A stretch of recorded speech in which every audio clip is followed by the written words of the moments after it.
नमस्कार। एक बेहद ही बेहतरीन प्रश्न लेकर के आया हूँ आपके सामने अनुपात समानुपात का।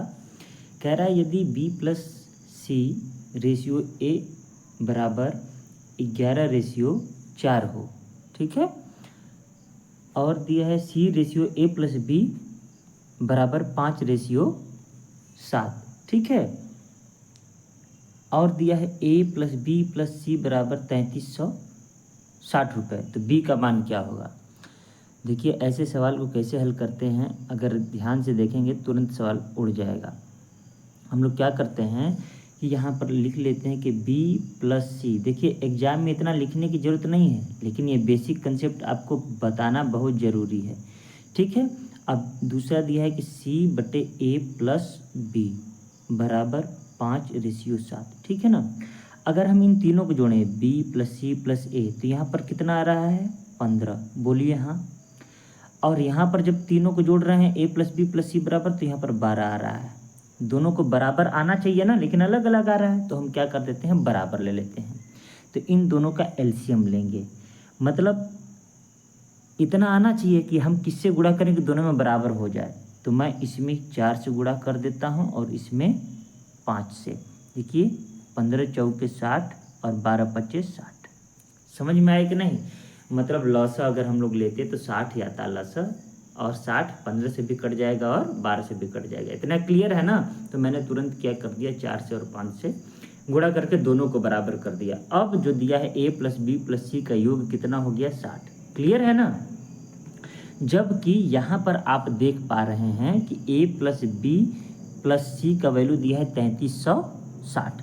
तो हम ये क्या करते हैं कि 60 का वैल्यू जो है कितना दिया है 3360, तो हम कंपेयर कर लेंगे कि 3360 नहीं है, कितना है भाई, यहाँ पर 60 बराबर 3360 कर लेते हैं। क्लियर है। अब जब एक का वैल्यू निकालेंगे तो कितना आ जाएगा, 0 से 0 खत्म, 6 पंजे 30, 6 4 36, 56 आया है।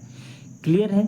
पूछा है सवाल में कि b का मान क्या है, क्लियर है ना। तो b का मान हम कैसे निकालेंगे, मतलब जो a प्लस बी प्लस सी बराबर दिया है तो उसमें से हम a प्लस सी घटा देंगे तो b का मान आ जाएगा। मतलब कि ये जो 3366 आप देख पा रहे हैं, इसमें से अगर मैं a प्लस सी घटा दूं तो आंसर आ जाएगा कि नहीं, b का वैल्यू, ठीक है ना। तो हमें क्या निकालना है, पहले a का वैल्यू निकालना है, फिर c का वैल्यू निकालना है, तब जा कर के घटा देंगे। अब देखिए मेरे भाई, a का वैल्यू यहाँ पर कितना है, 4 है, तो 4 से यहाँ पर गुणा किए है ना, इसका मतलब a का वैल्यू हो गया 16। क्लियर है। यहाँ पर c का वैल्यू कितना है, 5 है, 5 से गुणा किए हैं तो रियल में इसका हो गया 5 पच्चे 25। क्लियर है ना।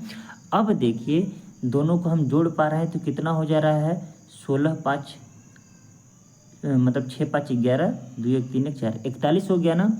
अब देखिए एक का वैल्यू कितना है 56, तो 41 का वैल्यू कितना हो जाएगा, 56 से गुणा करेंगे, और जब 56 से गुणा करेंगे तो कितना आ जाएगा आपका, 6 एकम 6, 6 चौके 24, 5 एकम 5 29, 5 चौके 20 2 22, ठीक है ना। आप गुणा कर लीजिएगा, मैंने कैसे गुणा किया, 2296 आया किसका वैल्यू, a प्लस सी का वैल्यू। तो मेरे भाई अब b का वैल्यू निकल जाएगा कि नहीं। तो यहीं पर अब क्या कर देंगे, 3360 में से 2296 माइनस कर देंगे, आपका आंसर आ जाएगा 1064। यही होगा आपका राइट आंसर, और आंसर सी हो जाएगा आपका। क्लियर है। तो इस प्रकार का सवाल आप लगा लेंगे, मुझे उम्मीद है। ऐसा ही सवाल अगर फंसे तो आप भेजते रहिए व्हाट्सएप पे, और मैं आपको हल देता रहूँगा। मिलते हैं नेक्स्ट वीडियो में, तब तक के लिए नमस्कार। वीडियो अच्छा लगा हो तो ज़रूर दोस्तों तक लाइक करें, शेयर करें दोस्तों तक, और चैनल को सब्सक्राइब करें।